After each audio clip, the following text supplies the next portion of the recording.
on the air with breaking news about President Biden's son, Hunter. In a stunning development, he has just pled guilty to 9 federal tax charges in a Los Angeles courtroom. Hunter Biden is charged with filing false tax returns and not paying more than $1 million in taxes.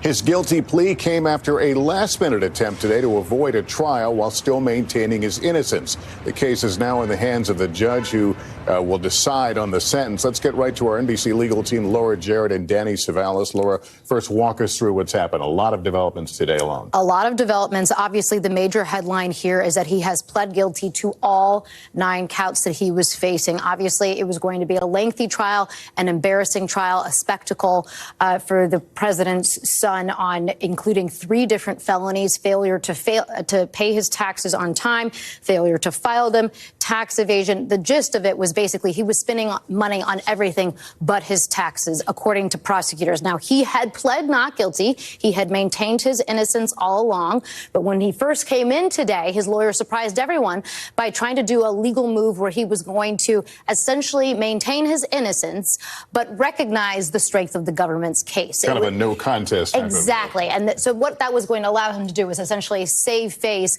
but avoid trial, avoid the risk of him actually being convicted.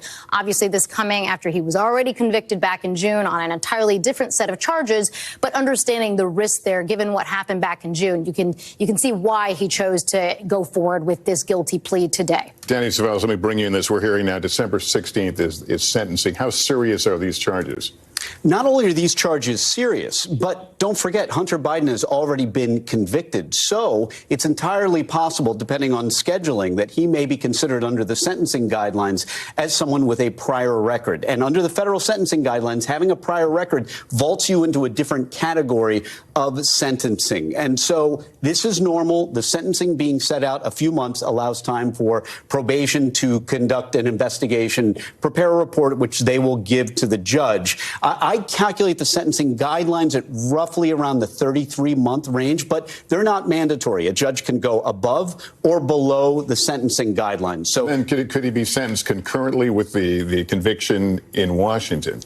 He could possibly. It really depends procedurally on what his attorneys do.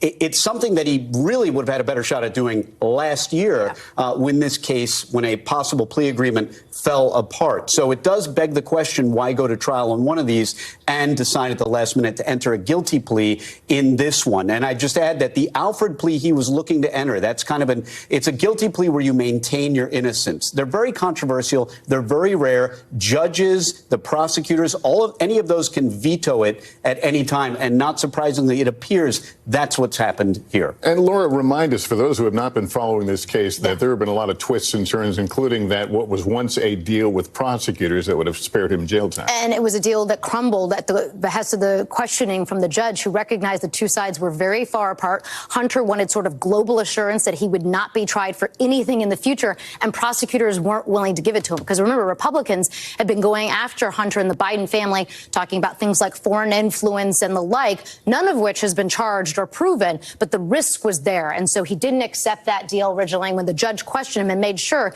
you recognize you're not getting any assurance on that. And so that's why we're here today, because he didn't reach a plea deal ultimately on that. And he can still be charged in the future for any other crimes, Lester. This is only a plea deal as it relates to these 9 counts. Let's talk about the future then, Danny, the potential for a presidential pardon. Could that happen in this case? We know that President Biden has said it wouldn't. But given these developments? The presidential pardon power is one of the broadest powers given to the executive in the Constitution. There are very few limits. So the president has a lot of options. He can commute a sentence. He can reduce the sentence. He can erase the entire conviction itself. He can make it as if these prosecutions never happened. In fact, one of the few limitations is you just can't pardon future crime. But anything that's happened in the past, the president can pardon. He can do it right up until his last day in office. Again, it's one of the broadest powers given to the president in the Constitution. All right. Well, thank you to both. That concludes our NBC News special report. We'll, of course, have much more on our streaming channel, NBC News Now, and tonight when I see you for NBC Nightly News.